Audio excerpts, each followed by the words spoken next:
Michelle Clausen. And I'm Nicole Trombley. We're from Anatomyscapes. In this issue of Massage Bodywork magazine, in the Anatomy for Touch column, we write about the peritoneum.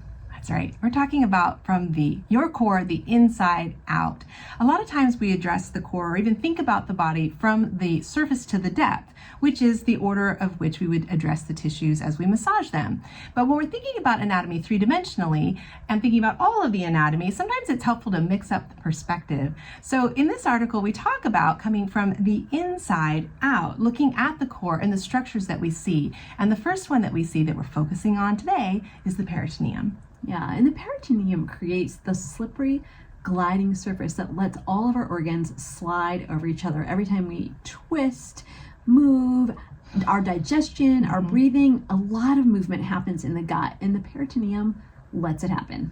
So we hope that you enjoy this digital extra that we've included, which is a clip from one of our recent webinars that goes into showing you and talking more about the peritoneum and its functions and also what it looks like and its textures to get you more familiar with this essential part of your human anatomy. And don't forget to check out more digital extras at abmp.com/anatomy. Enjoy. All right, so if we're going to talk about adhesions, we're going to first start with the anatomy and physiology of it. And what adhesions are is they're an interruption in a gliding relationship. And that gliding relationship is often called in the medical community the visceral slide. So we're going to take a couple minutes to actually look at how do the organs glide over one another? Like how is that possible? What facilitates that? And we've got scattered in all of these images here. We've got some of our gorgeous images from the lab. So these are all images in the background of our work in the abdomen. And the pretty stuff. I love it. I love the guts. It's like one of my favorite places. I never thought it would be when I started doing dissection. I thought the muscles would be by obsession and fascination because that's what I have been taught the most about. Wasn't the case. Going into the torso, it's like these all just feel like silly little appendages. The most important part of us lives, on the torso. But how can you prioritize all of its required? It brings so much meaning to the word saying it's visceral. Yeah. It really is. It really is. So how do our organs glide over one another? I got you. Well, folks, we'd like to introduce you to the peritoneum. So it's our cheeky little way to say, hello, my name is Peritoneum. I am your visceral gliding specialist. And that backdrop in that image was peritoneum from the lab. And as is this is actually from our May workshop. Yeah, this year. I love this picture. I mean, it's just, so the blue that you're seeing is the blue from our gloves as we've peeled actually the peritoneum away from the abdominal wall. So you're looking at only that one membranous layer here, which is very sheer. It reminds me a tiny bit of what the inner lining of a raw eggshell is. If you've ever pulled the lining away from an eggshell, it has that membranous quality, except this has a lot more elasticity than that. An egg membrane is pretty brittle in that when you pull it, it'll like tear pretty easily. This has some stretch. You can almost see it by looking on the left bottom part of the screen where it's actually being pulled away.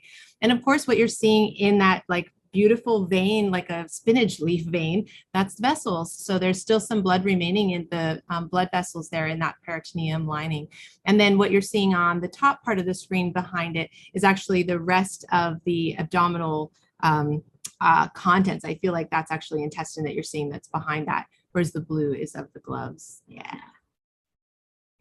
I'm going to keep this one ahead of that one so I know what's coming. All right, let me grab my prop.